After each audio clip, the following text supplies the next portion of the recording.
This is my last message addressed to the people of South Africa. To my dear wife and family, I will say goodbye in a different way. Our country faces so many challenges of a serious nature.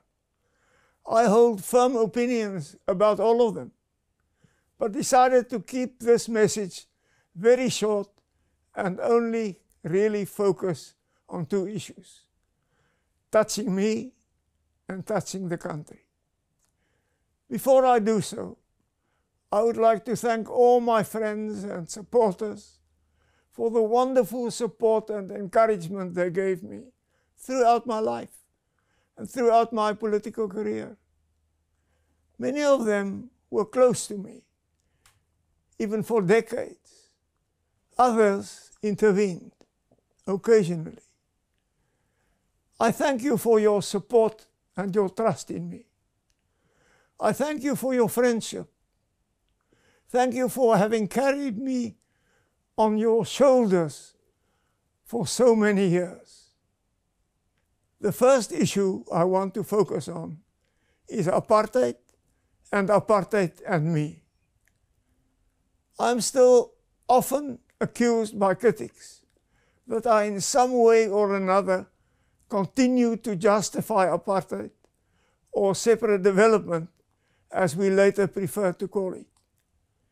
It is true that in my younger years I defended separate development, as I never liked the word apartheid. I did so when I was a member of parliament, and I did so as I became a member of cabinet. Afterwards, on many occasions, I apologized for the pain and the indignity that apartheid has brought to persons of color in South Africa. Many believed me, but others didn't. Therefore, let me today, in this last message, repeat: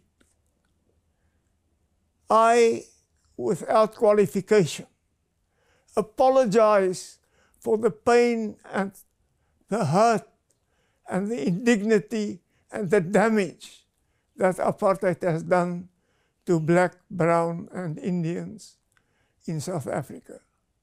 I do so not only in my capacity as the former leader of the National Party, but also as an individual. Allow me in this last message to share with you the fact that since the early 80s, my views changed completely. It was as if I had a conversion, and in my heart of hearts, realized that apartheid was wrong. I realized that we had arrived at a place which was morally unjustifiable. My conversion, to which I refer, didn't end with the admission to myself of the total unacceptability of apartheid.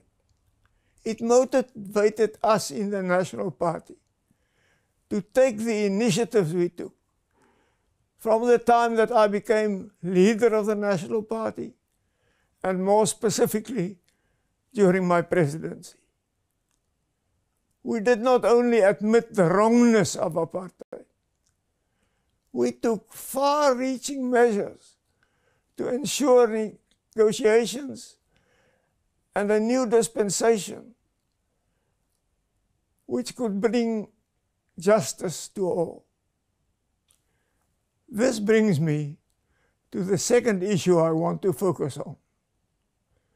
Together with most other South Africans, I'm proud of our Constitution.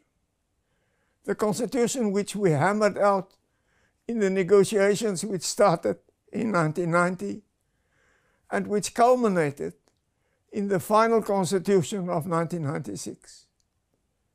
I fully associate myself with the values and principles enshrined in our Constitution.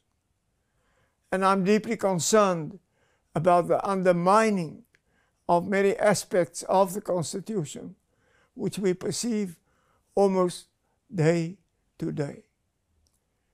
It is my plea that the government, all parties, civil society, and all South Africans should once again embrace the Constitution and interpret it in the balanced way which the Constitution demands.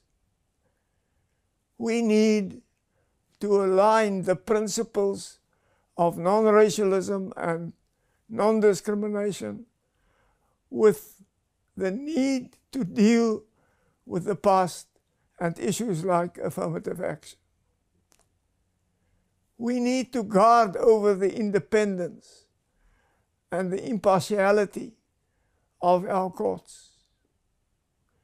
We need to promote economic growth and job creation by basing economic policies on the principles contained in the Constitution and not on ideologies which militate against the Constitution. We need to make the Constitution the cornerstone of the new society we are building. The road forward is a difficult one, but I firmly believe that if we take hands and if all the reasonable people in South Africa put their heads together, we can overcome the challenges we face and we can fulfill the tremendous potential that South Africa has. May the South African nation show the courage and the ingenuity to achieve this.